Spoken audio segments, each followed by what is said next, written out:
Di sebuah kota di ujung paling barat Pulau Jawa, kota dengan sebutan Sunset of Java, kami hadirkan karya-karya indah dari bahan baku limbah kayu.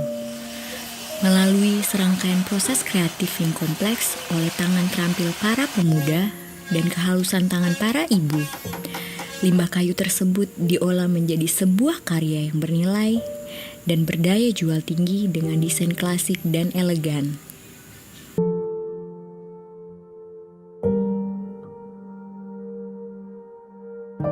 Hari ini kita sudah berada di Desa Babakan Kraton, Pandeglang, Banten, akan bertemu dengan Ibu Rizky Febriani. Beliau adalah seorang pengrajin jam tangan. Berkat tangan kreatif beliau, limbah kayu bisa dimanfaatkan menjadi sebuah karya yang bernilai dan berdaya jual tinggi.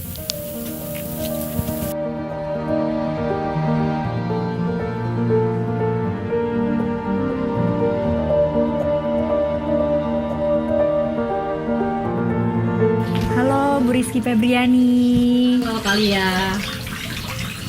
Bu Kiki, boleh nggak sih diceritain awal mula berdiri dan merintisnya usaha Ibu ini? Iya Kalia. Jadi awal mulanya itu usaha saya ini karena kecintaan saya sama hal-hal yang berbau kayu ya. Kayak pernak-pernik kayu.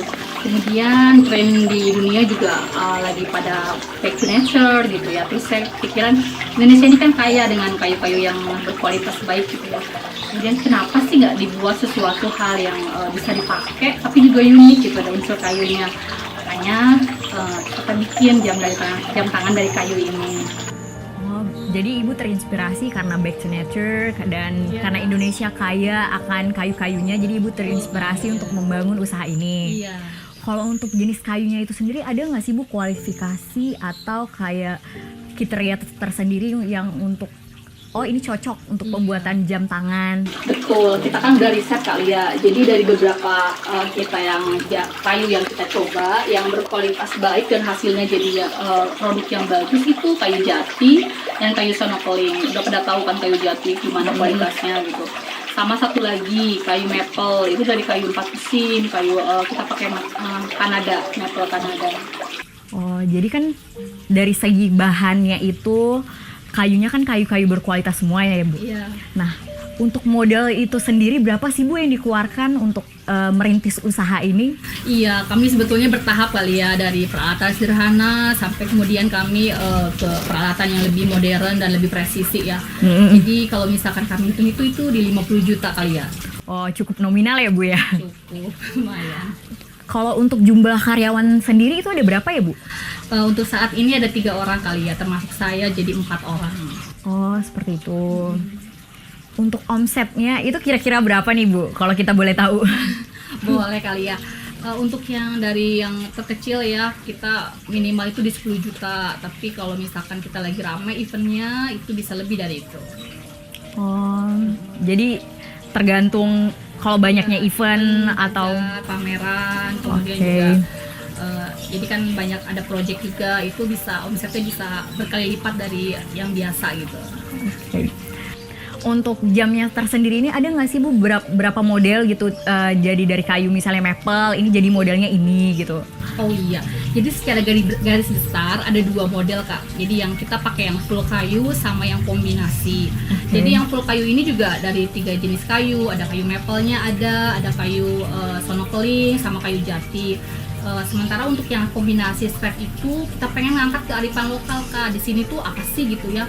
Perkenalkan dengan tenun baduy. Tenun baduy itu sudah cukup mendunia ya. Jadi lucu juga tuh kalau kita jadikan strap jam tangan. Kemudian ada batik juga, ada tenun Nusantara yang lainnya banyak juga ya. Jadi kita kombinasikan aja gitu. Oh, berarti bagus sekali ya Bu usaha Ibu ini. Ibu buat usaha mengembangkan UKM, tapi Ibu juga mengangkat pengrajin-pengrajin di sekitar Ibu untuk lebih berkembang ya. Iya Mbak Lia, insya Allah. Kalau untuk proses pembuatannya ini nih Bu, itu proses pembuatannya itu seperti apa ya? Iya kali ya, ini agak panjang nih, soalnya pembuatan jam tangan kayu ini kompleks banget gitu.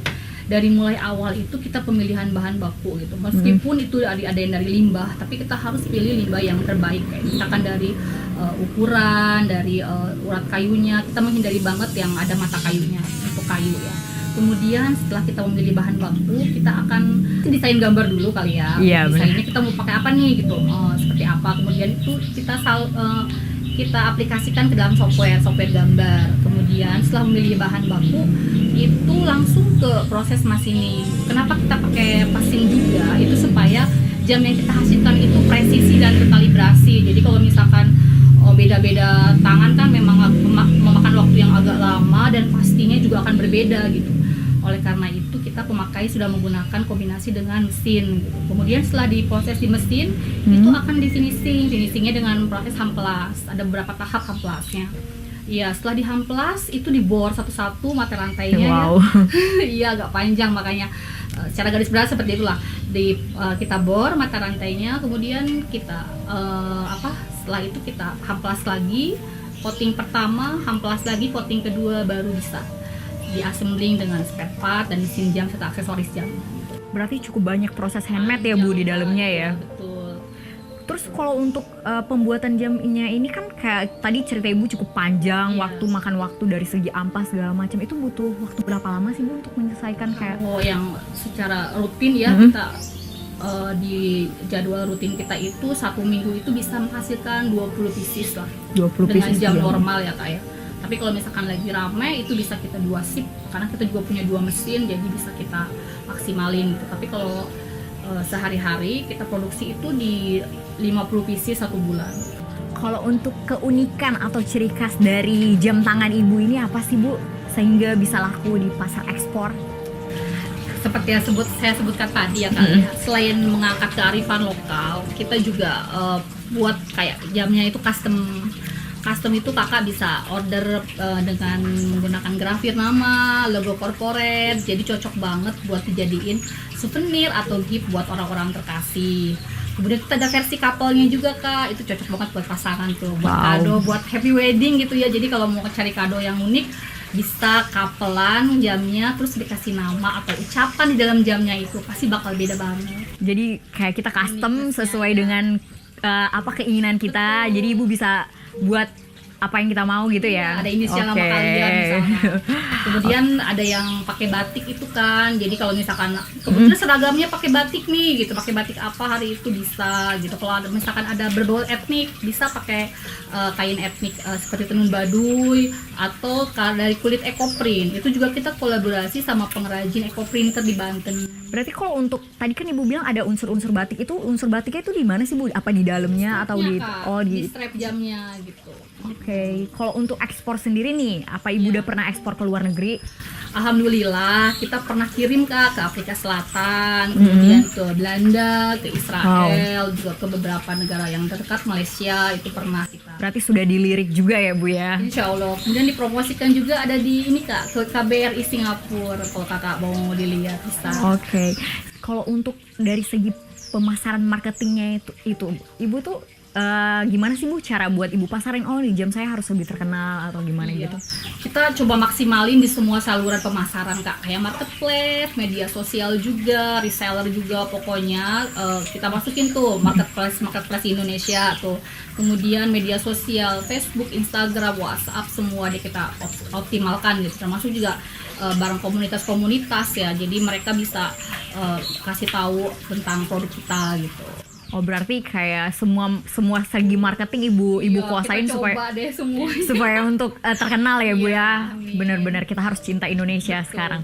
Terus untuk harapan Ibu apa sih untuk usaha Ibu ini Iya. agar lebih berkembang, lebih maju ke depannya? Pengennya sih ya industri kreatif di Banten ini bisa lebih diapresiasi sama baik itu sama dinas atau sama masyarakat Bantennya sendiri. Kalau kami pun Banten ya produk kreatif Banten tidak kalah dengan wilayah lain gitu ya. Kemudian juga dapat perhatian lebih lah dari misalkan dari kementerian, karena kan kami ini termasuk daerah tertinggal nih Pandeglang gitu. Pengen diangkat juga, jadi kalau misalkan produk kita ngangkat kan karya kita terangkat dan sama daerah juga ikutan gitu. Kalau misalkan bisa bersinergi dengan para pengrajin lain, UMKM lainnya kan seru aja gitu ya, jadi kan berkembang gitu industri kreatif di Banten ini. Jadi Ibu lebih ingin usahanya diperhatikan oleh pemerintah ya Bu ya. Pesan Ibu nih untuk para pelaku UMKM yang sama jenis usahanya sama Ibu, pesannya seperti apa sih Bu? Buat industri kreatif ya, teman-teman kreatif seperti saya, jangan menyerah walaupun misalkan banyak banget tantangan buat industri kreatif di Banten ini gitu ya. Jangan nyerah sama mimpi, terus aja lakuin apa yang bisa kita lakuin dan terus berinovasi, tetap semangat, itu aja sih Kak. Oh, jadi tetap semangat, jangan pantang menyerah ya. Berinovasi. Apapun kendala harus semangat. Hadapi aja. Oke.